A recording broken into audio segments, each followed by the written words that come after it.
वाली 9 तारीख यानी आज से ठीक 4 दिन बाद देश के 4 राज्य और एक केंद्र शासित प्रदेश में लोकतंत्र के महापर्व का आरंभ हो जाएगा।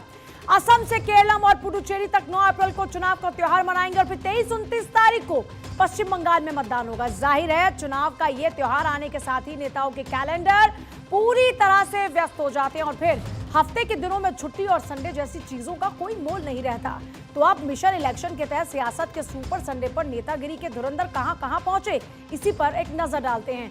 तो सबसे पहले बात करेंगे प्रधानमंत्री नरेंद्र मोदी की। तो देखिए, सबसे पहले प्रधानमंत्री मोदी की बात करते हैं जो आज पश्चिम बंगाल में चुनाव प्रचार के लिए पहुंचते हैं और पश्चिम बंगाल के कूच बिहार में पीएम मोदी ने जनसभा भी की। इसके अलावा बात करते हैं गृह मंत्री अमित शाह की। तो गृह मंत्री अमित शाह केरलम के प्रवास पर है जहां उन्होंने कोझिकोड में रोड शो किया और साथ ही साथ एर्नाकुलम में उनकी जनसभा भी रहती है। इसके साथ ही बीजेपी के अध्यक्ष नितिन नवीन ने भी आज पुडुचेरी का मोर्चा संभाला जिन्होंने तिरुनल्लार में एक रोड शो किया और बीजेपी उम्मीदवार के समर्थन में चुनाव प्रचार करते हुए नजर आए। इसके अलावा बात करते हैं केंद्रीय स्वास्थ्य मंत्री जेपी नड्डा की जो चुनाव प्रचार में जुटे हुए नजर आए और चुनाव प्रचार को धार देते हुए तिरुवनंतपुरम में पार्टी के कार्यक्रम में उन्होंने भी हिस्सा लिया। चुनाव की इस हलचल का हिसाब देखते हुए सबसे पहले बात प्रधानमंत्री मोदी के पश्चिम बंगाल दौरे की। चुनाव को देखते हुए बीजेपी के समर्थन में प्रचार के लिए प्रधानमंत्री मोदी ने कूच बिहार का कूच की और इसी दौरान में पीएम मोदी एक जनसभा में हिस्सा लेते हैं, जनता को संबोधित करते हैं और टीएमसी को आड़े हाथ लेते हैं। आज मैं देख रहा हूं ब्रिगेड ग्राउंड में जो बिगुल बजा, कूच बिहार ने उस पर पक्की मोहर लगा दी है। इस माहौल और हुजूम ने ये पक्का कर दिया है टीएमसी के पापों का घड़ा अब भर चुका है।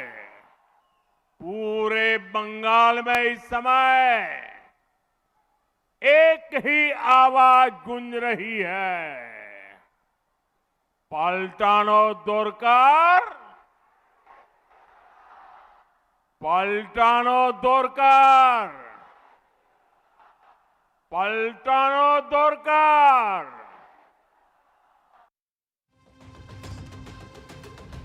पश्चिम बंगाल में चुनाव की तारीखों का ऐलान होने के साथ ही पीएम मोदी ने कूच बिहार के दौरे के साथ अपने चुनाव प्रचार अभियान की शुरुआत की।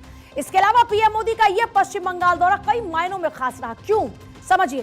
चुनाव की घोषणा के बाद राज्य में पीएम मोदी की ये पहली चुनावी रैली है। इसके अलावा रास मेला मैदान में पीएम मोदी की चौथी जनसभा।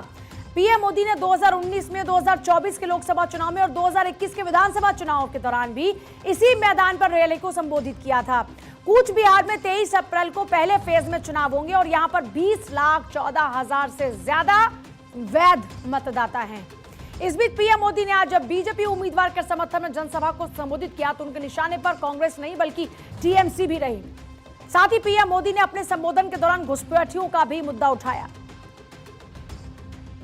इस बार बंगाल में एक और टीएमसी का भय है और इसका मुकाबला करने के लिए आपके पास भाजपा का भरोसा है। एक और घुसपैठ कराकर विदेशियों को यहां बसाने का भय है। दूसरी ओर घुसपैठ रोककर सारे घुसपैठियों को बंगाल से बाहर करने का भाजपा का भरोसा है। एक और बदलती डेमोग्राफी से अपनी ही जमीन पर आजादी छीनने का भय है। दूसरी ओर अपनी माटी पर गर्व के साथ सिर उठाकर जीने का अटल भरोसा देने वाली भाजपा है। सियासत के सुपर संडे के मौके पर गृहमंत्री अमित शाह ने भी केरलम का रुख किया और इस दौरान गृहमंत्री ने कोझिकोड में रोड शो किया। उसके बाद एर्नाकुलम में जनसभा भी की। गृहमंत्री अमित शाह के रोड शो में जबरदस्त भीड़ देखने को मिली और 1 से 2 किलोमीटर लंबे इस रोड शो के जरिए अमित शाह ने केरलम में एनडीए की जमीन को मजबूत किया। गृहमंत्री के इस रोड शो से जुड़ी पूरी जानकारी आपको दिखाते हैं। तो उनका ये जो रोड शो था कोझिकोड में था, वटक्किनार यहां से शुरू होता है उनका और इसी दौरान में बेपोर बीसी रोड तक उनका ये रोड शो चलता है। इस दौरान में एनडीए उम्मीदवार केपी प्रकाश बाबू के समर्थन में जनता से वोट की अपील वो करते हुए नजर आते हैं। एनडीए का मुकाबला एलडीएफ के मौजूदा विधायक और राज्य के लोक निर्माण मंत्री पीएम मोहम्मद रियाज से है। वहीं कोझिकोड के रोड शो के बाद गृहमंत्री अमित शाह का अगला पड़ाव जो रहा वो रहा एर्नाकुलम। एक विशाल जनसभा यहां पर की उन्होंने और इस दौरान में गृहमंत्री अमित शाह ने एनडीए उम्मीदवार के समर्थन में जनसभा को संबोधित भी किया, जनता से वोट अपील भी की। गृहमंत्री अमित शाह ने अपनी जनसभा के दौरान में ईसाई समुदाय के जो वोटर्स हैं उनसे एनडीए से जुड़ने और एनडीए उम्मीदवार को वोट करने की अपील की। केरलम के मौजूदा सीएम पी विजयन पर निशाना साधा और इस दौरान में क्या कुछ कहा, एक बार सुनते हैं। आज ईस्टर का दिन है। केरल भर के सभी भाइयों बहनों को जो यीशु के अनुयायी है वो सभी को अपील करना चाहता हूं कि आप एनडीए के साथ जुड़िए और समृद्ध केरल बनाइए।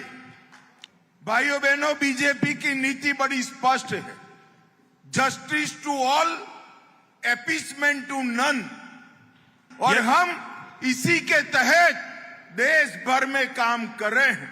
जब केरल का एक संगठन पीएफआई यहां से देश विरोधी प्रवृत्तियां करता था, भारतीय जनता पार्टी की सरकार ने एक ही दिन में देश भर के सभी पीएफआई कैडर को जेल की सलाखों के पीछे डालने का काम भारतीय जनता पार्टी ने किया। कई सालों से केरल की जनता ने यूडीएफ को निकालकर एलडीएफ को लाया, एलडीएफ को निकालकर यूडीएफ को लाया, यूडीएफ एलडीएफ, एलडीएफ यूडीएफ, दोनों ने भ्रष्टाचार किया, दोनों ने करप्शन किया है। भाइयों बहनों, केरल को आगे बढ़ाना है तो नरेंद्र मोदी जी के नेतृत्व में एनडीए की सरकार बनानी है। बीजेपी के राष्ट्रीय अध्यक्ष नितिन नवीन ने पुडुचेरी में चुनाव प्रचार का मोर्चा संभाला और नितिन नवीन पुडुचेरी के दौरे पर हैं। तिरुनल्लार विधानसभा क्षेत्र में एक भव्य रोड शो वो करते हैं और एनडीए उम्मीदवारों के समर्थन में यहां पर वो रोड शो के जरिए बड़ी संख्या में वोटर्स जुटाने की कोशिश करते हुए नजर आते हैं और इस दौरान में भारी भीड़ लोगों की सड़कों पर उनके साथ नजर भी आती है। रोड शो के लिए उमड़ी भीड़ का उन्होंने अभिवादन किया और एनडीए और बीजेपी उम्मीदवार के समर्थन में वोट अपील भी वो करते हुए नजर आते हैं। इसके अलावा नितिन नवीन तो यहां पर मोर्चा संभालते ही हैं। अब बात करते हैं केंद्रीय स्वास्थ्य मंत्री जेपी नड्डा की। वो भी आज चुनाव प्रचार में जुटे हुए नजर आते हैं और केरलम के तिरुवनंतपुरम में बीजेपी के कार्यक्रम में हिस्सा लेते हैं। वो आउटरीच प्रोग्राम का हिस्सा बनते हैं और 11 साल में मोदी सरकार के दौरान राजनीतिक संस्कृति में आए बदलाव का जिक्र करते हैं। साथ ही सरकार की तरफ से पूरे किए जा रहे वादे और उन वादों को लेकर जारी हो रहे सरकार के रिपोर्ट कार्ड पर भी वो बात करते नजर आते हैं। We were fragile economy. We were considered to be the fragile five. Now, under the dynamic leadership, again I'll say, we have taken a long leap, and from 11th largest economy, now we are the 4th largest economy, and we are very soon going for a 3rd largest economy. This is the change which has come up. The World Bank says that we are the IMF says that we are the bright spot, and we are the only bright spot within the whole economic scenario of the world. The same way, if I talk about World Bank, they say in spite of the international slow growth rate, India remains resilient, and despite remaining slow, despite the slow growth, India's economy remains strong. तो चुनाव के मद्देनजर दिग्गज अब प्रचार के लिए मैदान में जुटे हैं और इस बीच केंद्रीय कृषि मंत्री शिवराज सिंह चौहान भी चुनाव को देखते हुए पूरी तरह से एक्टिव नजर आ रहे हैं। कृषि मंत्री आने वाले 3 दिनों के अंदर 5 अलग अलग राज्यों के ताबड़तोड़ दौरे पर रहेंगे। इसमें 4 चुनावी राज्य शामिल हैं। साथ ही राजस्थान में भी कृषि मंत्री संगठन को मजबूती देने की नीयत से पहुंचेंगे। शिवराज सिंह चौहान आने वाले कुछ दिनों के कार्यक्रम पर अगर उनकी नजर डालें, मतलब जो उनका आगे का कार्यक्रम है कुछ दिनों का, अगर उस पर नजर डालें तो ये सामने आता है कि वो असम में, तमिलनाडु में, केरल, राजस्थान, पश्चिम बंगाल के दौरे कर रहे हैं। चुनावी सभाओं के जरिए बीजेपी के संगठनात्मक ढांचे और किसान केंद्रित एजेंडे को मजबूती यहां देते हुए नजर आएंगे। असम के बोकोघाट आज नदुआर विधानसभा क्षेत्र से वो अपने दौरे की शुरुआत करते हैं और उसके बाद 6 अप्रैल को जो उनका अगला पड़ाव रहने वाला है वो केरल के पलक्कड़ जिले में है। सार्वजनिक कार्यक्रम और प्रेस मीट के जरिए शिवराज सिंह चौहान दक्षिण में जो पार्टी के अभियान है उनको धार देते हुए नजर आएंगे। इसके बाद वो 7 अप्रैल को राजस्थान जाएंगे, किसानों से जुड़े कार्यक्रम का हिस्सा बनेंगे और फिर 9 अप्रैल को पश्चिम बंगाल में अलग अलग कार्यक्रमों में वो हिस्सा भी लेने वाले हैं। और इस तरह कृषि मंत्री पूर्व से दक्षिण और पश्चिम तक बीजेपी की चुनावी मौजूदगी को और विस्तार देंगे। इन ताबड़तोड़ दौरों की शुरुआत असम के दौरे के साथ हो चुकी है। तय कार्यक्रम के मुताबिक कृषि मंत्री शिवराज सिंह चौहान दिल्ली से गुवाहाटी पहुंचते हैं, चाय बागान में काम करने वाले लोगों से मुलाकात करते हैं, तमाम अलग अलग मुद्दों पर बात करते हैं, चाय बागान में काम करने वाले लोगों के साथ काफी वक्त बिताते हैं, चाय बागान में काम करने वाले लोगों से मुलाकात के बाद जनसभा में शिरकत करते हैं। कृषि मंत्री शिवराज सिंह चौहान ने बीजेपी उम्मीदवार के समर्थन में मतदाताओं से सीधा संवाद भी किया। जो हेमंत दा ने यहाँ विकास किया है, अतुल जी ने यहाँ विकास किया है और प्रधानमंत्री जी का जो आशीर्वाद और मार्गदर्शन केंद्र सरकार से रहा है वो अद्भुत है। हम देख रहे हैं कि यहाँ जनता एक तरफा भाजपा एनडीए यहाँ अतुल दा को जिताने का संकल्प ले चुकी है। हेमंता दा भी मामा है, हम भी मामा हैं, तो कांग्रेस की चिंता मामा हेमंता हो गए यहाँ तो। लेकिन आज जनता का जो उत्साह देख रहा हूँ, मैं कह सकता हूँ पूरे विश्वास के साथ जोए अखम, कांग्रेस यहाँ खत्म। तो असम में कार्यक्रमों के बाद शिवराज सिंह 6 अप्रैल की सुबह कोयंबटूर के लिए रवाना होंगे। यहां से आगे का कार्यक्रम तमिलनाडु के चुनावी परिदृश्य और संगठनात्मक दृष्टि से तय हुआ है, जिसके तहत में कोयंबटूर और आसपास के क्षेत्रों में पार्टी पदाधिकारियों से संपर्क और मतदाताओं तक पहुंच बढ़ाने की कवायद रहेगी। तमिलनाडु चुनाव के मद्देनजर 6 तारीख को केंद्रीय मंत्री का पूरे दिन पलक्कड़ जिले में कार्यक्रम रहेंगे। पलक्कड़ में जनसभा रहेगी उनकी और ये जनसभा बीजेपी उम्मीदवार शोभा सुरेंद्रन के समर्थन में होगी। इसके बाद पलक्कड़ में ही एक प्रेस मीट होगी, मीडिया से संवाद यहां पर वो करने वाले हैं। तमिलनाडु के बाद में कृषि मंत्री का जो अगला पड़ाव है वो है राजस्थान। कृषि मंत्री शिवराज सिंह चौहान जयपुर पहुंचेंगे और कई कार्यक्रमों में वो यहां पर हिस्सा लेने वाले हैं। राजस्थान दौरे की डिटेल्स भी आपको बताते हैं।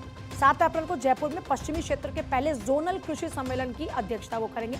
राजस्थान, मध्य प्रदेश, महाराष्ट्र, गुजरात, गोवा के जो प्रतिनिधि हैं कृषि क्षेत्र की चुनौतियों और संभावनाओं पर विस्तृत मंथन उनके साथ में करने वाले हैं।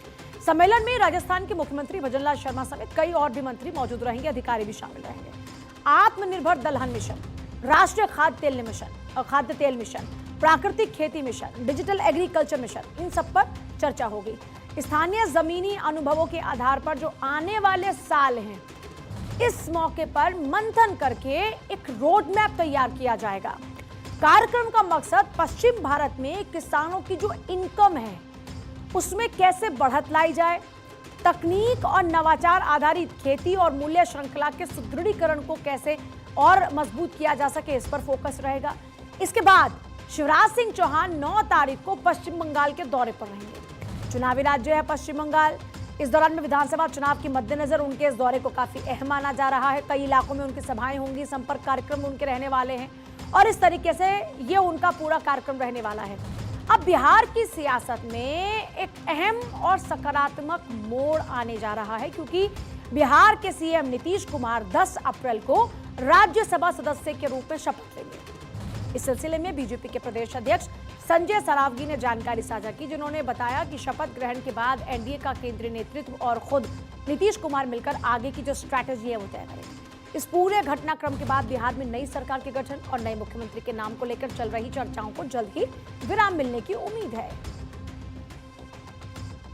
माननीय मुख्यमंत्री जी का राज्यसभा में शपथ है, उसके बाद हमारे भारतीय जनता पार्टी के केंद्रीय नेतृत्व, एनडीए के केंद्रीय नेतृत्व, उसमें माननीय मुख्यमंत्री जी भी है, बैठ के विशेष परिस्थिति में जैसा होगा निर्णय किया जाएगा। इस बीच राजनीतिक गलियारों में कई नामों पर मंथन जारी है, लेकिन अब फैसले की घड़ी नजदीक मानी जा रही है। आने वाले दिनों में राज्य को नया नेतृत्व मिल सकता है, जिससे शासन प्रशासन में तेजी और स्पष्टता आने की उम्मीद है। मुख्यमंत्री नीतीश कुमार ने 2005 में बिहार की कमान संभाली और तब से कुछ महीनों को छोड़कर वो लगातार सीएम बने हैं। राज्यसभा चुनाव का वक्त था तो उन्होंने दिल्ली जाने का फैसला कर सबको चौंका दिया। भले ही उनसे अब भी फैसले पर पुनर्विचार का आग्रह किया जा रहा है, लेकिन अब वो राज्यसभा के लिए चुने जा चुके हैं और उसके बाद उनके शपथ ग्रहण पर सबकी निगाह टिकी हुई है। क्यों? क्योंकि उसके बाद स्थिति स्पष्ट होगी कि आगे बिहार में चेहरा कौन होगा। आगे बढ़ते हैं और अब बात होगी मुआवजा और जनसेवा को लेकर। यूपी के सीएम योगी आदित्यनाथ ने जो सख्त रुख अपनाया है, उस रुख की सीएम योगी ने सभी जिलाधिकारियों और उससे जुड़े अधिकारियों को निर्देश दिया कि वो लगातार हो रही बारिश से प्रभावित किसानों तक पहुंचकर उनकी समस्याओं का जल्द से जल्द समाधान सुनिश्चित करें। आधिकारिक बयान के मुताबिक मुख्यमंत्री ने प्रदेश के कई जिलों में हुई बेमौसम बरसात से किसानों को हो रही परेशानी पर जिलाधिकारियों से रिपोर्ट मांगी है। इस बीच उन्होंने कहा कि हर हाल में आपदा का प्रभाव किसानों पर कम किया जाए, साथ ही जनहानि, पशुहानि, घायलों को 24 घंटे के भीतर मुआवजा दिया जाए। इसमें किसी भी तरह की कोई लापरवाही बर्दाश्त नहीं की जाएगी। अब देखिए, सीएम योगी आदित्यनाथ ने अधिकारियों को निर्देश दिया है सतर्क रहने का। साथ ही ये भी कह दिया कि बारिश से नष्ट हुई जो फसलों का वास्तविक आकलन है वो किया जाए, पूरी जानकारी जमा की जाए, एक रिपोर्ट तैयार की जाए। रिपोर्ट की मदद से प्रभावित किसानों को जल्द ही राहत पहुंचाई जाएगी। मुआवजा प्रक्रिया में तेजी लाने के लिए उन्होंने राजस्व, कृषि विभाग, बीमा कंपनियों का संयुक्त सर्वेक्षण कर तत्काल रिपोर्ट प्रशासन को सौंपने के भी निर्देश दिए हैं। सीएम ने कहा क्या है? सीएम ने कहा है कि परिस्थिति चाहे जो भी हो, प्रदेशवासियों के साथ सरकार खड़ी है और प्रभावित किसानों को उचित मुआवजा भी दिया जाएगा। सभी जिलाधिकारियों को प्रभावित क्षेत्रों में रहकर स्थिति का जायजा लेने और समय पर सहायता उपलब्ध कराने के निर्देश दिए जा चुके हैं। सीएम ने प्रमुख सचिव कृषि और राहत आयुक्त को भी निर्देश दिया कि वो अधिकारियों से सीधे संपर्क में रहें और समन्वय बनाए रखें ताकि राहत कार्य समयबद्ध तरीके से पूरी हो पाए। इसके साथ ही सीएम ने जनता को भी जागरूक किया। सीएम ने किसानों से ये अपील की है कि अपनी फसल क्षति की जानकारी प्रशासन को वो उपलब्ध करवाएं। किसानों ने जो फसल बीमा कराया है और जिनकी कटाई के बाद खलिहान में रखी फसल को नुकसान हुआ है, वो 14 दिन के भीतर बीमा के दायरे में रहेगी। ऐसे किसान 72 घंटों के भीतर टोल फ्री नंबर 14447 14447 नंबर पर कॉल कर सकते हैं, शिकायत दर्ज करा सकते हैं। सीएम ने अधिकारियों को किसानों की समस्याओं का प्राथमिकता के आधार पर समाधान सुनिश्चित करने का निर्देश दिया है। दरअसल मार्च के अंतिम दिनों और अप्रैल की शुरुआत में बेमौसम बारिश और तेज हवाओं ने किसानों की चिंता बढ़ा दी। कई क्षेत्रों में खड़ी फसलें प्रभावित हुई और वहीं ग्रामीण इलाकों में मकानों और अन्य संपत्तियों को भी नुकसान पहुंचा है। आगे बढ़ते हैं, बात होगी अब उत्तराखंड की फेमस निलांग घाटी की, जहां पर पर्यटक पूरे साल लुत्फ उठा पाएंगे। सरकार के इस फैसले से सीमांत इलाके में जहां पर्यटकों को प्राकृतिक सौंदर्य के साथ बदलते मौसम और लद्दाख जैसे अनुभव लेने का मौका मिलेगा, तो वहीं स्थानीय लोगों को पर्यटन की यहाँ पर एक नई डेस्टिनेशन मिलेगी और स्थानीय लोगों को जो वहाँ के जो लोग हैं उनके लिए एक रोजगार के अवसर खुलेंगे। पर्यटन से नई रफ्तार मिलने वाली है, ऐसी उम्मीद है। अब तक सीमित समय के लिए खुलने वाली ये घाटी हर मौसम में पर्यटकों को प्रकृति की अलौकिक अनुभव कराएगी। यहाँ पर आने वाले जो पर्यटक है वो मौसम के बदलते हर पल के साथ सर्वे में बर्फीले नजारों का आनंद ले पाएंगे। भारत चीन सीमा के पास मौजूद ये घाटी पर्यटकों को अपनी अनोखी प्राकृतिक खूबसूरती, शांत वातावरण और अनोखी भौगोलिक संरचना के चलते ये जगह एडवेंचर और फोटोग्राफी के शौकीनों को एक नया अनुभव देने वाली और उनके लिए एक आकर्षण का केंद्र रहेगी। साल भर खुलने से यहाँ पर्यटकों की आवाजाही बढ़ेगी, साथ ही इससे स्थानीय स्तर पर रोजगार के नए मौके तैयार होंगे। प्रशासन ने इस फैसले को लागू करने के लिए जरूरी सुरक्षा इंतजाम नियम तय किए हैं। पर्यटकों को निर्धारित प्रक्रिया के तहत ही घाटी में प्रवेश की अनुमति दी जाएगी। चीन सीमा से सटे संवेदनशील जगह को देखते हुए निगरानी और गाइडलाइंस का पालन भी पर्यटकों के लिए जरूरी होगा। इस पहल से पर्यटन को बढ़ावा मिलने के साथ साथ यात्रा को सुरक्षित और व्यवस्थित बनाया जाएगा। हालांकि निलांग घाटी जाने के लिए प्रशासन द्वारा तय प्रक्रिया का पालन जरूरी होगा, क्योंकि यह इलाका सेंसिटिव सीमावर्ती क्षेत्र में आता है, इसलिए बगैर परमिट किसी भी पर्यटक को यहां पर एंट्री नहीं मिलेगी। परमिट जारी करने की जिम्मेदारी उत्तराखंड वन विभाग के पास है। इसके लिए पर्यटक उत्तरकाशी के वन प्रभाग कार्यालय में आवेदन कर सकते हैं। ऑनलाइन पोर्टल के जरिए भी आवेदन की सुविधा जल्द ही शुरू होने की संभावना है। परमिट के लिए कुछ जरूरी दस्तावेज देना जरूरी होगा, जिसमें आपका वैध फोटो पहचान पत्र जैसे आधार कार्ड या फिर वोटर आईडी, वाहन की जानकारी, यात्रा करने वाले पर्यटकों की सूची, मोबाइल नंबर, आपातकालीन संपर्क विवरण भी देना होगा। डॉक्यूमेंट्स की जांच के बाद ही परमिट जारी होगा और तय नियम और समय सीमा के भीतर पर्यटकों को घाटी में एंट्री और वापसी की इजाजत दी जाएगी, जिससे सुरक्षा व्यवस्था बनी रहे।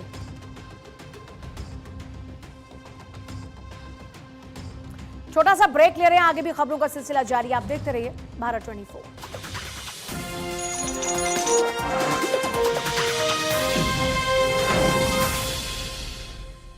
इस हेडलाइन के प्रस्तुत करता है डॉक्टर ऑर्थो आयुर्वेदिक ऑयल और कैप्सूल्स, अब दर्द भी घुटने टेकेगा। सह प्रायोजक है डॉक्टर अर्पित चोपड़ा जैन। मतलब जीवन जीना है, काटना नहीं है।